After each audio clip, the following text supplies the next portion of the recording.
अस्सलामुअलैकुम friends, welcome to my academy. तो friends, आज हम रिएक्ट ज़ीरो टू हीरो की सीरीज़ के अंदर एक और वीडियो के साथ आपकी खिदमत में हाजिर हुए हैं। आज की वीडियो में हम देखेंगे रिएक्ट का फोल्डर स्ट्रक्चर और इसी के साथ साथ आज की वीडियो में हम देखने वाले हैं कि हम किस तरीके से रिएक्ट का एक ब्रांड न्यू प्रोजेक्ट क्रिएट कर सकते हैं। तो फ्रेंड्स, आइए बगैर टाइम वेस्ट किए हुए आज की वीडियो को शुरू करते हैं। वीडियो शुरू करने से पहले अगर यार आपने अभी तक इस चैनल को सब्सक्राइब नहीं किया हुआ तो यार सबसे पहले इस चैनल को सब्सक्राइब कर लीजिए और वीडियो को लाइक करना मत भूलिएगा। तो फ्रेंड्स, आइए आज की वीडियो शुरू करते हैं। तो फ्रेंड्स, आइए अब हम यहाँ पर सबसे पहले ये बात कर लेते हैं कि यार हम किस तरीके से रिएक्ट का एक ब्रांड न्यू प्रोजेक्ट क्रिएट कर सकते हैं। रिएक्ट का प्रोजेक्ट क्रिएट करने से पहले आपके सिस्टम के अंदर नोड का इंस्टॉल होना बहुत ज़रूरी है। तो आपने क्या करना है, आपने सिंपल इस वेबसाइट के ऊपर जाना है और यहाँ से आपने नोड को इंस्टॉल कर लेना है। बेसिकली हमारे पास जो रिएक्ट का जो जब भी हम प्रोजेक्ट को रन करेंगे तो उसके लिए हमारे पास एक बिल्ट इन सर्वर मौजूद होना चाहिए। उसके लिए हम यहाँ पर Node.js का यूज़ करेंगे। तो Node.js क्या करेगा, बेसिकली हमें प्रोजेक्ट को क्रिएट करने के लिए भी हेल्प आउट करेगा और इसी तरीके से जब भी हम अपने प्रोजेक्ट को रन करेंगे तो उसके लिए हमें Node.js की ज़रूरत पड़ेगी। तो इस वजह से आपने क्या करना है, आपने सिंपल जो आपका विंडो, अगर आप विंडो ऑपरेटिंग सिस्टम यूज़ करने तो आपने सिंपल विंडो इंस्टॉलर कर लेना है। इसी तरीके से मैक ओएस, अगर आप ऑपरेटिंग सिस्टम यूज़ करें तो आपने मैक ओएस का इंस्टॉल कर लेना है। इसी तरीके से हमारे पास यहाँ पर नीचे लिनक्स का भी यहाँ पर ऑप्शन मौजूद है कि अगर आप लिनक्स ऑपरेटिंग सिस्टम यूज़ करें तो आप उसके अकॉर्डिंग इंस्टॉल कर सकते हैं। तो बेसिकली आपने यहाँ पर विंडोज़ इंस्टॉलर के ऊपर क्लिक कर देना। इससे क्या होगा, इससे आपके पास यहाँ पर एक सोर्स फाइल डाउनलोड हो जाएगी। बेसिकली ये क्या है, हमारे पास यहाँ पर ये एक्जी फाइल है। आप इस एक्जी फाइल को रन करेंगे और सिंपल अपने सिस्टम के अंदर नोड इंस्टॉल कर लेंगे। तो अपने यहाँ पर नोड को अपने सिस्टम के अंदर इंस्टॉल तो कर लिया, अब आप इसे वेरीफाई किस तरीके से करेंगे। वेरीफाई करने के लिए हम यहाँ पर अपने कमांड प्रॉम्प्ट को ओपन करेंगे। कमांड प्रॉम्प्ट को ओपन करने के बाद अब हम यहाँ पर सिंपल क्या करेंगे, हम यहाँ पर सिंपल एक कमांड रन करेंगे। कमांड है हमारे पास node-v। तो फ्रेंड्स, आप यहाँ पर देख सकते हैं कि हमारे पास यहाँ पर नोड का वर्जन है 16.13। थोड़ा मैं इसे जूम कर लूँ तो आप यहाँ पर देख सकते हैं कि हमारे पास यहाँ पर नोड का वर्जन है 16.13.1। इसी तरीके से आप जो इसका वर्जन इंस्टॉल करना चाहें आप वो वर्जन इंस्टॉल कर सकते हैं। तो इस तरीके से हमारे सिस्टम के अंदर नोड भी इंस्टॉल हो जाएगा। तो अब हमें यहाँ पर क्या करना है, बेसिकली हमें यहाँ पर एक रिएक्ट का प्रोजेक्ट क्रिएट करना है। तो फ्रेंड्स, हम अपने रिएक्ट के प्रोजेक्ट को 2 वेज से क्रिएट कर सकते हैं। फर्स्ट है हमारे पास क्रिएट रिएक्ट ऐप। बेसिकली हम इसकी मदद से भी अपने रिएक्ट का प्रोजेक्ट क्रिएट कर सकते हैं। और इसी तरीके से सेकंड वे हमारे पास वीट, हम वीट की मदद से भी रिएक्ट का प्रोजेक्ट क्रिएट कर सकते हैं। इन दोनों के एडवांटेजेस और डिसएडवांटेजेस दोनों हैं। तो हम यहाँ पर सबसे पहले तो बात करेंगे क्रिएट रिएक्ट ऐप के हमारे पास क्या एडवांटेजेस मिलते हैं और क्या डिसएडवांटेजेस मिलते हैं। उसके बाद हम वीट के बारे में डिस्कस करेंगे। तो हमारे पास क्रिएट रिएक्ट ऐप में बेसिकली क्या होता है कि जब भी हम एक न्यू प्रोजेक्ट क्रिएट करते हैं तो फ्रेंड्स, क्रिएट रिएक्ट ऐप हमारे पास पहले से ही हमें जो भी प्री कॉन्फ़िगर्ड बेसिकली चीज़ें हमें प्रोवाइड करके देता है। हमारे पास यहाँ पर हमें कोई भी चीज़ कॉन्फ़िगर करने की ज़रूरत नहीं होती। लेट से कि हमारे पास हमें यूनिट टेस्टिंग की कोई लाइब्रेरी वगैरह को कॉन्फ़िगर करना होगा अपने प्रोजेक्ट के अंदर, तो हमें उसे भी करने की ज़रूरत नहीं है क्योंकि क्रिएट रिएक्ट ऐप हमें तमाम काम करके देता है।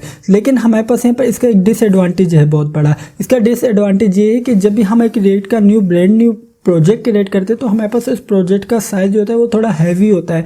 उसके अंदर बेसिकली क्या होता है कि लेट से कि आपको कुछ ऐसे पैकेजेस या कुछ ऐसी लाइब्रेरीज है जो आपको नीड ना हो, लेकिन ये क्या करेगा, ये आपको पहले से ही वो तमाम पैकेजेस या लाइब्रेरीज इंक्लूड करके देता है। इसी तरीके से इसके वर्जनिंग का भी इशू आता है क्योंकि हमारे पास यहाँ पर ये क्रिएट रिएक्ट ऐप है जो है हमारे पास बहुत पहले से ही चलता आ रहा है। तो इसके जो पैकेजेस के वर्जन वगैरह होंगे वो भी ओल्डेस्ट ये हमें ला कर देता है। तो इस वजह से जब भी आप लेट से कि आपने कोई प्रोजेक्ट के कोई काम किया तो यह क्या करता है, आपके पूरे जो प्रोजेक्ट को रीरन करता है, कंपाइल करता है, तो उसके अंदर बहुत ज़्यादा टाइम लेगा। लेकिन हमारे पास यहाँ पर हम क्या करें, हम बेसिकली लर्निंग पर्पस इसे यूज़ कर रहे हैं तो इसके लिए हमारे पास यहाँ पर ये बेस्ट वे है। लेकिन अगर आप कोई बड़े प्रोजेक्ट्स पर काम कर रहे हैं या आप कोई प्रोडक्शन लेवल प्रोजेक्ट्स पर काम करने जा रहे हैं तो आपने इसे यूज़ नहीं करना। अगर आप लर्निंग पर्पस इसे यूज़ करना चाहते हैं तो it is good for you.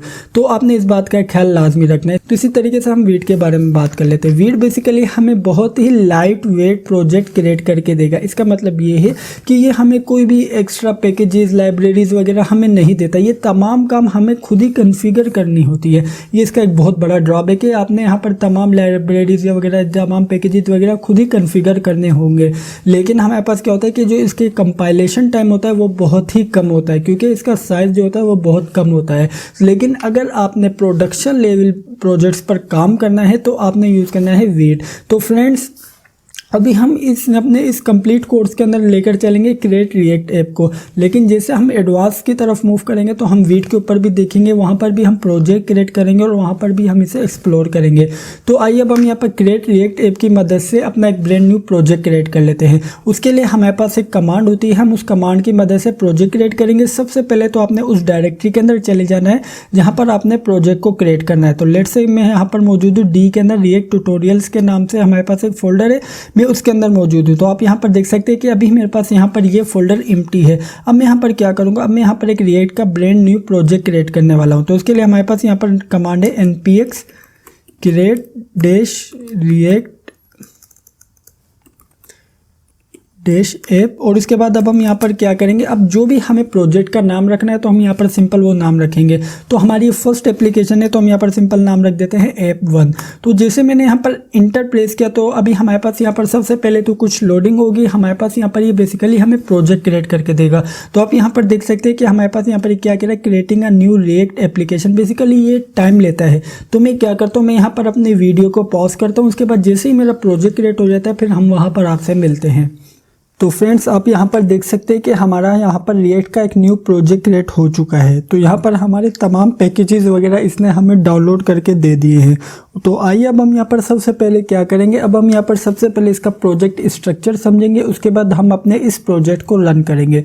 तो उसके लिए हम यहाँ पर क्या करेंगे, सबसे पहले आ चुके हैं अपनी डायरेक्टरी के अंदर। तो आप यहाँ पर देख सकते हैं कि हमारी इस डायरेक्टरी के अंदर ऐप1 के नेम से एक न्यू फोल्डर क्रिएट हो चुका है। तो बेसिकली ये जो फोल्डर है ये हमारा एक रिएक्ट का ब्रांड न्यू प्रोजेक्ट है। तो अब जैसे हमने यहाँ पर इसे ओपन किया तो आप यहाँ पर देख सकते हैं कि हमें यहाँ पर कुछ इसने डायरेक्टरीज वगैरह प्रोवाइड की हुई हैं। बेसिकली हमारे पास यहाँ पर रिएक्ट का कंप्लीट प्रोजेक्ट है। तो अब हम यहाँ पर सबसे पहले इसका प्रोजेक्ट स्ट्रक्चर समझते हैं, उसके बाद हम अपने इस प्रोजेक्ट को रन करेंगे।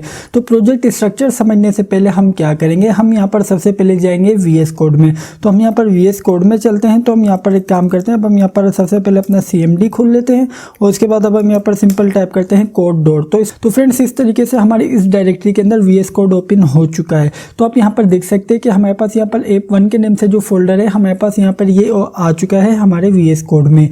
तो आइए अब हम यहाँ पर सबसे पहले इसका प्रोजेक्ट स्ट्रक्चर समझ लेते हैं। तो प्रोजेक्ट स्ट्रक्चर के अंदर आप यहाँ पर देख सकते हैं कि हमारे पास यहाँ पर package.json के नेम से एक न्यू फाइल मौजूद है।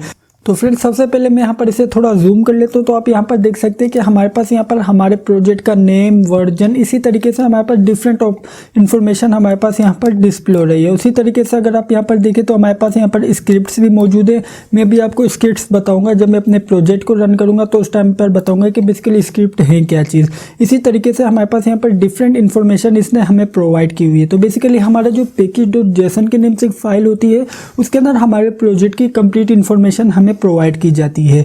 इसी तरीके से हमारे पास यहाँ पर अगर आप नोट करें तो हमारे पास यहाँ पर नोड मॉड्यूल के नेम से एक फोल्डर मौजूद है। तो फ्रेंड्स इस फोल्डर के अंदर बेसिकली क्या होता है, इस फोल्डर के अंदर रिएक्ट के जितने भी पैकेजेस होते हैं वो तमाम इस फोल्डर के अंदर स्टोर होते हैं। तो आप यहाँ पर देख सकते हैं कि हमारे पास यहाँ पर क्रिएट रिएक्ट ऐप ने हमें बाय डिफॉल्ट इतने सारे पैकेजेस पहले से ही इंस्टॉल करके दिए हुए हैं। तो बेसिकली हमारे पास ये तमाम रिएक्ट के पैकेजेस हैं। तो अगर आप यहाँ पर नोट करें तो हमारे पास यहाँ पर एक पैकेज होगा रिएक्ट के नेम से। मैं सबसे पहले तो आपको वो दिखा देता हूँ, वो पैकेज हमारे पास सबसे ज़्यादा यूज़ होने वाला है। तो सबसे पहले मैं काम करता हूँ, मैं चलता हूँ रिएक्ट वाले फोल्डर के पास। तो लेट्स सी, तो आप यहाँ पर देख सकते हैं कि हमारे पास यहाँ पर सिंपल रिएक्ट के नेम से एक फोल्डर मौजूद है। तो आप यहाँ पर देख सकते हैं कि ये हमारा जो बेसिकली क्या है, ये रिएक्ट का पैकेज है। तो हम यहाँ पर इस पैकेज को बहुत ज़्यादा यूज़ करेंगे। तो जैसे हम यहाँ पर रिएक्ट को इंपोर्ट करेंगे तो बेसिकली इस पैकेज से इंपोर्ट करेंगे। वो हमने अपनी नेक्स्ट वीडियो के अंदर देखेंगे कि किस तरीके से हम इस पैकेज के अंदर से कोई भी एक रिएक्ट की फाइल या किसी भी मॉड्यूल को इंपोर्ट करेंगे। वो तमाम चीज़ें हम अपनी नेक्स्ट वीडियो के अंदर देखेंगे। तो आप यहाँ पर देख सकते हैं कि हमें यहाँ पर इसने बाय डिफॉल्ट बहुत सारे नोड मॉड्यूल्स के अंदर डिफरेंट रिएक्ट के पैकेजेस इंस्टॉल करके दिए हुए हैं। इसी तरीके से हमारे पास यहाँ पर नेक्स्ट फोल्डर है पब्लिक के नेम से। इसके अंदर बेसिकली हमारी स्टैटिक फाइल्स वगैरह हम रखेंगे। लेट्स से कि हमारे प्रोजेक्ट के अंदर कोई इमेजेस वगैरह हुई या कोई इस तरह की फाइल्स हुई तो वो स्टैटिक फाइल हम अपने इस प्रोजेक्ट के अंदर रखेंगे। तो आप यहाँ पर देख सकते हैं कि हमारे पास यहाँ पर बाय डिफॉल्ट यहाँ पर कुछ PNG फाइल्स भी मौजूद हैं। इसी तरीके से हमारे पास यहाँ पर index.html हमारे इस एक पब्लिक नाम का जो फोल्डर है इसके अंदर मौजूद है। तो आप यहाँ पर देख सकते हैं कि हमारे पास यहाँ पर एक डिव बनाई हुई है रूट के नेम से। बेसिकली इस डिव का भी बहुत ज़्यादा यूज़ होने वाला है। आगे आने वाली वीडियोस के अंदर हम यहाँ पर इस रूट के थ्रू ही इसे टारगेट करेंगे और इसके अंदर अपने कंपोनेंट्स वगैरह रेंडर करवाएंगे। तमाम चीज़ें हम करेंगे अपनी नेक्स्ट वीडियो के अंदर, ठीक है। आप बस यहाँ पर इस बात को याद रखिएगा कि हमारे पास पब्लिक फोल्डर के अंदर हम स्टैटिक फाइल्स वगैरह या इस तरह की इमेजेस वगैरह ये तमाम चीज़ें रखते हैं। तो इसी तरीके से हमारे पास नेक्स्ट है सोर्स। बेसिकली ये जो फोल्डर है ये हमारे लिए सबसे ज़्यादा इंपॉर्टेंट है, क्योंकि हम जो भी डेवलपमेंट करेंगे, कोई भी डेवलपमेंट की फाइल क्रिएट करेंगे वो हम इस सोर्स नाम के फोल्डर के अंदर क्रिएट करेंगे। हम यहाँ पर इस फोल्डर के अंदर डिफरेंट कंपोनेंट्स भी क्रिएट करने वाले हैं, इसी तरीके से नेस्टेड कंपोनेंट और बहुत सारी चीज़ें हम देखने वाले हैं। जो भी काम हम करेंगे वो इस कंपोनेंट सोर्स नाम के फोल्डर के अंदर करेंगे। तो आप यहाँ पर देख सकते हैं कि हमारे पास यहाँ पर सोर्स नाम के फोल्डर के अंदर बाय डिफ़ॉल्ट यहाँ पर इसने कुछ हमें फाइल्स क्रिएट करके दी हुई हैं, जैसे app.js है। तो अगर आप यहाँ पर नोट करें तो app.js के अंदर भी हमारे पास यहाँ पर डिफरेंट इसने ऐप को रेंडर किया हुआ है। अभी मुझे मालूम है कि आपको यहाँ पर ये सिंटैक्स हमें नहीं आ रहा, लेकिन नेक्स्ट हम आने वाली वीडियोज़ के अंदर मैं आपको इस बात की गारंटी देता हूं कि यार अगर आपने मेरी इस React Zero to Hero की प्लेलिस्ट को फॉलो किया, इस सीरीज़ को फॉलो किया, तो आपको ये तमाम चीज़ें आपकी फिंगर टिप्स में याद हो जाएंगी। बेसिकली ये तमाम चीज़ें आपको आएंगी प्रैक्टिस के थ्रू। हम अपनी नेक्स्ट वीडियोज़ के अंदर स्टेप बाय स्टेप प्रैक्टिस करते जाएंगे, तो इससे आपको और भी ज़्यादा क्लियर हो जाएंगी ये तमाम चीज़ें। तो आप यहाँ पर देख सकते हैं कि app.js के अंदर बेसिकली क्या हो रहा है, हमारे पास यहाँ पर एक फंक्शन है। बेसिकली हमारे पास यहाँ पर ऐप के नाम से कॉम्पोनेंट है, ये बेसिकली हमारे पास क्रिएट हुआ हुआ है, ये हमारे पास रेंडर होता है।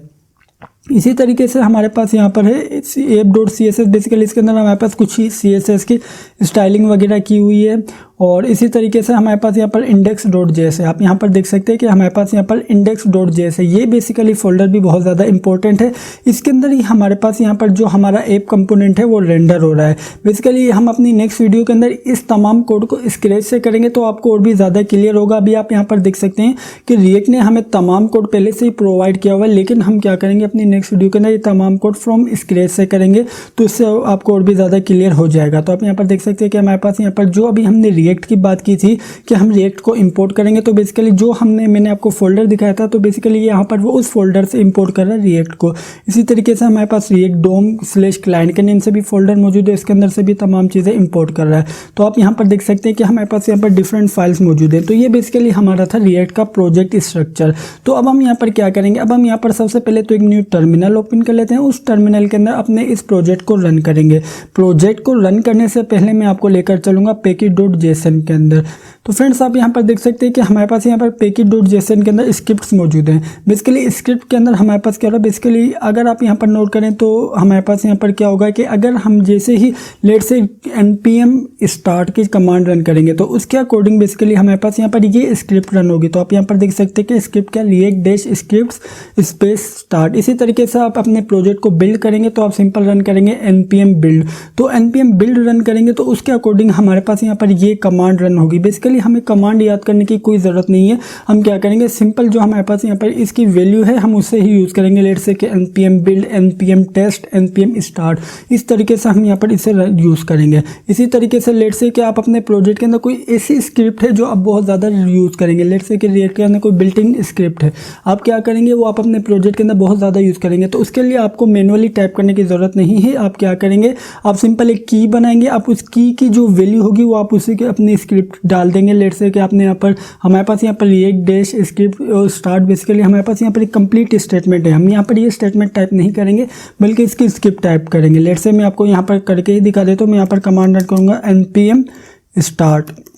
जैसे मैं यहाँ पर इंटर प्रेस करूँगा तो उसके अकॉर्डिंग हमारे पास यहाँ पर ये स्क्रिप्ट रन होगी। तो फ्रेंड्स हमारे पास यहाँ पर ये स्क्रिप्ट जैसे रन होगी तो हमारे पास प्रोजेक्ट रन हो जाएगा। तो बेसिकली हमारे पास यहाँ पर ये क्या कह रहा है, बेसिकली हमें यहाँ पर सबसे पहले तो इस डायरेक्टरी के अंदर जाना पड़ेगा। मैं आपको यहाँ पर एक और बात बताता चलूँ कि जब भी आपने स्क्रिप्ट वगैरह रन करनी है तो आपने डायरेक्टरी को लाजमी देखना है। डायरेक्टरी को किस तरीके से देखना है कि आपकी जो करंट वर्किंग डायरेक्टरी है उसके अंदर क्या package.json मौजूद है। तो मैं यहाँ पर क्या करूँगा, मैं यहाँ पर क्या सबसे पहले dir की कमांड रन की। तो आप यहाँ पर देख सकते हैं कि हमारे पास यहाँ पर इस डायरेक्टरी के अंदर package.json के नेम से न्यू फाइल मौजूद नहीं है, तो इसी वजह से यहाँ पर इसमें कमांड रन नहीं की। तो मैं क्या करूँगा, सिंपल जाऊँगा cd app1 के अंदर। अब मैं यहाँ पर चेक करता हूँ, सबसे पहले से कर देता हूँ क्लियर। उसके बाद मैं यहाँ पर dir प्रेस कर इंटर करके, तो आप यहाँ पर देख सकते हैं कि हमारे पास यहाँ पर package.json के नेम से जो हमारी फाइल है वो इस डायरेक्टरी के अंदर मौजूद है। तो मैं यहाँ पर अब कमांड रन करूँगा npm स्टार्ट। तो जैसे मैंने यहाँ पर इंटर प्रेस किया तो मेरे पास यहाँ पर अब मेरा प्रोजेक्ट रन हो जाएगा। तो आप यहाँ पर देख सकते हैं कि जो हमारे पास यहाँ पर इसके अकॉर्डिंग जो स्क्रिप्ट रन हुई है वो ये रन हुई है react-script स्टार्ट। तो लेट्स से कि हम यहाँ पर थोड़ा वेट करते हैं, उसके बाद हमारे पास यहाँ पर ये हमारा प्रोजेक्ट रन हो जाएगा। तो फ्रेंड्स कॉन्ग्रेचुलेशन, हमने यहाँ पर अपना एक रिएक्ट का ब्रांड न्यू प्रोजेक्ट रन कर लिया है। तो आप यहाँ पर देख सकते हैं कि हमारे पास यहाँ पर message explorer, edit, source app and JS और इसी तरीके से हमारे पास यहाँ पर रिएक्ट का लोगो शो रहा है। तो फ्रेंड्स सबसे पहले तो मैं आपको कॉन्ग्रेट्स करूँगा कि आपने यहाँ पर मेरे साथ इस सीरीज़ के अंदर एक रिएक्ट का ब्रांड न्यू प्रोजेक्ट क्रिएट कर लिया है। अब आप यहाँ पर देख सकते हैं कि हमने यहाँ पर आज की वीडियो के अंदर बहुत कुछ जान लिया है। आज की वीडियो के अंदर हमने जान लिया कि हम किस तरीके से रिएक्ट की प्रोजेक्ट क्रिएट कर सकते हैं। इसी तरीके से हमने रिएक्ट का फोल्डर स्ट्रक्चर जान लिया। तो आज की वीडियो में इतना ही। मैं उम्मीद करता हूं कि आपको आज की वीडियो अच्छी लगी होगी और समझ आई होगी। अगर वीडियो अच्छी लगी तो वीडियो को लाइक लाजमी कीजिएगा, और अगर आपने अभी तक इस चैनल को सब्सक्राइब नहीं किया हुआ तो यार सबसे पहले चैनल को सब्सक्राइब कर लीजिए और बेल के आइकन पर लाजमी क्लिक कीजिएगा। Thank you for watching this video friends, bye bye.